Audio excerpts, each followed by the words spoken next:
Demon Emperor Chapter 515. Ang nakaraan, nagpakawala ng matindi kapangyarihan si Matandang Ho, na spiritual na power. Agad naman ginanahan si Matandang Lee sa nakita niya. Bumalik ang pagiging adik niya sa laban. Tamang-tama daw ito para masubukan niya gaano na siya kalakas. Nagpapatuloy. Nag-ipon na ng maraming Amaterasu si Matandang Lee sa kanyang kamay. Kumakalat na ito sa buong katawan niya. Nabigla si Matandang Hu sa nakikita niya. Hindi siya makapaniwala na isang baguhang ethereal stage lang si Matandang Lee. Nabuo na ang kanyang spiritual power, isa itong maitim na dragon. Nagliliyab na ang fighting spirit ni Matandang Lee. Lumalabas na sa katawan niya ang matinding chakra ng Amaterasu. Sa wakas, nag-face off na si Matandang Lee at Matandang Hu. Pareho nilang pinapakita ang lakas nila sa isa't isa. Walang gustong umatras.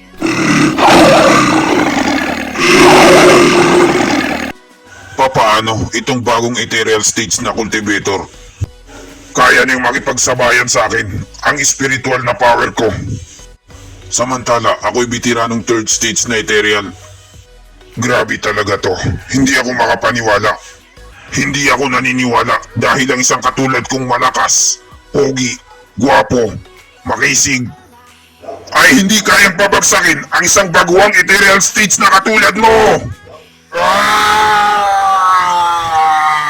Umatake na si Matandang Hu. Sige! Halika! Tignan natin kung sinong mas malakas sa atin! Nagsalpukan na sila, matira matibay, kamao sa kamao, walang gustong magpaawat.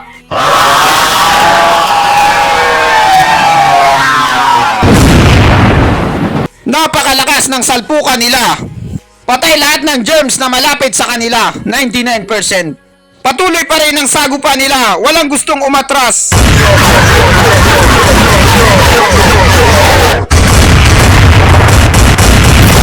Para silang nasa Dragon Ball Z. Nagpakalayo-layo na rin si Chupa, baka kasi tamaan siya ng ligaw na suntok. Samantala si Matandang Lang at Matandang Si, naipit sa gitna ng salpukan ng dalawa. Nagsasayaw na si Matandang Lang para lang hindi siya tamaan. Doon kayo sa malayo, wag dito! Napaupo na lang si Matandang Si, hindi na siya makatayo, matatay na siya sa takot. Wag po, di na ko ulit. Di ba sinabi nila na walang ethereal stage na dalubhasang eksperto sa Luzon? At kayang-kaya naming silang patayin lahat? Pero ngayon, hindi lang basta may ethereal stage na dalubhasang eksperto. Dahil nakikipagbasagan pa siya ng muka kay mabangis na tigre. Pero ang mahalaga sa lahat, pumapabor pa rin sa amin ang sitwasyon. Kontrolado pa rin namin ang lahat. Dahil lamang kami ng dami sa kanila. 3 kaming ethereal stage dito. Masyadong seryoso si Chupa at malalim ang iniisip niya. Ngayong sugatan ka na, wala nang tutulong sa'yo. Balak atakihin ni Matandang Lang si Chupa dahil busy si Matandang Lee. Wala na yung pananggalang mo. Wala nang magtatanggol sa'yo. Mag-isa ka na lang. Nagliliyab na ang kamay ni Matandang Lang dahil sa galit. Maging mabait ka na lang at tanggapin mo na ang kamatayan mo. Katapusan mo na! Inatake na ni Matandang Lang si Chupa dahil alam niya na wala na itong kasama. Agad namang tong napansin ni Matandang Lee habang nakikipaglaban siya. Bigla na lang siyang napasigaw. Stewardess Chupa! Mag-iingat ka! Nakapikit lang si Chupa at nagdadasal ng mataimtim. Baka may tumulong sa kanya. Pakiusap, iligtas niyo po ako sa mga masasama. Gabayan niyo po ako. At ang panalangin ni Chupa ay natupad. May nag-rescue sa kanya. Life and death are... Tatamaan na si Matandang Lang ng matinding atake. Hindi niya kasi napansin agad kasi nakapokus siya kay Chupa.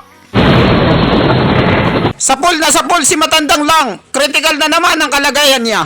Sabay bumagsak siya sa lupa ng pagkalakas-lakas. Jackal, Matandang Lang, buhay ka pa ba? Putang ina, napakamalas ko ngayong araw na to.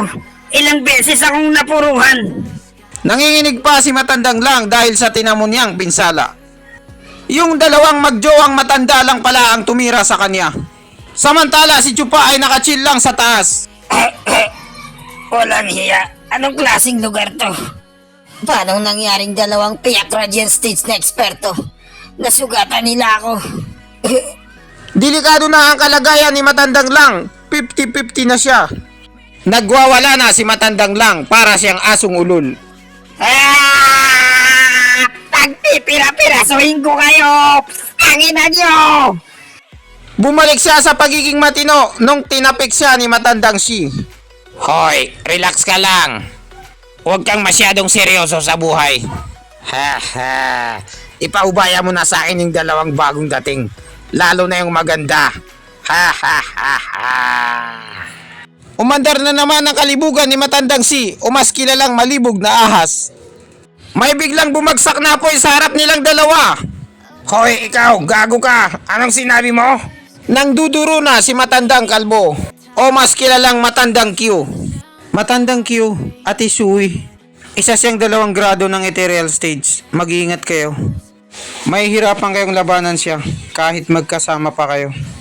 Pinaalalahanan ni Chupa ang matandang magjowa na malakas ang makakaharap nila. Ang matandang jowa ko ay mahilig sa mga handaan. Kahit ako, hindi ko siya kayang pigilan pag gusto niyang pumunta. Stewardess Chupa, huwag kang mag-alala. Kami nang bahala dito. Magtiwala ka sa amin. Parang walang tiwala si Chupa sa dalawang matandang magjowa. Hindi pa kasi nila nararanasan makipaglaban sa ethereal stage. Ate Sui, lumapit ka sa akin. May bubulong ako sa iyo. Ano kaya ang gustong sabihin ni Chupa na hindi pwedeng marinig ng iba? Nagmamaritisan si Chupa at si Ate Sui. Sa likod mismo ng matandang Q. Ano kaya ang pinag-uusapan nila? Silang dalawa lang ang nakakaalam, pati ako walang idea. Masyadong malagkit ang mga titigan nilang dalawa. Dito pa sila naglandian sa oras ng laban. Iniwanan na ni Ate Sui si Chupa para tulungan ang kanyang jowa. Ang natira na lang ay si Chupa at saka si Matandang Lang. 1v1 na naman sila. Ikaw na hampas lupang matandang hukluban. Hindi ka pa rin ba nagsasawa? Halika rito kung matapang ka talaga. Tignan natin ang bayag mo. Mag-isa lang ako rito, oh. Si Chupa na ngayon ang nangahamon. Naghahanap siya ng sakit ng katawan. Baka nakakalimutan mo, 3 beses ka nang napuruhan. Tingnan natin kung gaano karami ang kayang saluhin na atake ng isang second stage na ethereal na dalubhasang eksperto. Nang hina na si Matandang Lang dahil tinaman siya ng emotional damage. Sabihin mo sa akin, sino sa palagay mo ang mananalo? Ang mga kasama ko o yung mga kasama mo? Idinadaan na naman ni Chupa si Matandang Lang sa usapang marites. At ayun na nga, kumagat na sa pain si Matandang Lang. Nakipagmaritisan na siya kay Chupa. Ang bagong ethereal stage na cultivator, alam kong may ibubugas siya. Pero wala siyang pag-asang manalo kay mabangis na tigre na isang 3rd stage ethereal. Oras na lang ang hinihintay sa laban nila. Matik na kung sinong mananalo. Tungkol naman dun sa dalawa na magjowa. Nasa pinakamataas lang sila ng Radiant Stage. Kahit kaya pa nilang tapatan ang isang ethereal stage gamit ang kanilang kapangyarihan na magkasama. Pero hindi nila kakayanin si malibog na ahas na second stage ethereal. Kung ganun, madali lang pala sa inyo na manalo. Kung ganun, umaasa lang pala ako sa wala. At ikaw, hinihintay mo na lang silang matapos. Kapag natapos na sila sa mga kalaban nila, madali na lang sa inyo, natapusin ako. Tama ba ako? Hindi. Biglang may sumagi sa isip ni Matandang Lang o mas kilalang Wolverine alias Logan. Tama ka. Kapag nanalo kami, paparusahan ko ang batang ito ulit. Hindi ba mas maganda yon? Mas lalong giginhawa ang pakiramdam ko dahil nakaganti na ako ng maayos. Kung ganon, pagbibigyan mo na kitang mabuhay kahit panandalian lang. Nauto na naman ni Chupa si Matandang Lang. Dahil alam ng lahat na wala ng lakas si Chupa para lumaban. Kitang kita sa mukha ni Chupa na tuwang-tuwa siya dahil na-prank niya si Matandang Lang o mas kilalang Wolverine alias Logan. At dito nagtatapos ang chapter 515. Maraming salamat po sa panonood nyo. Mag-subscribe para laging updated sa mahal mo.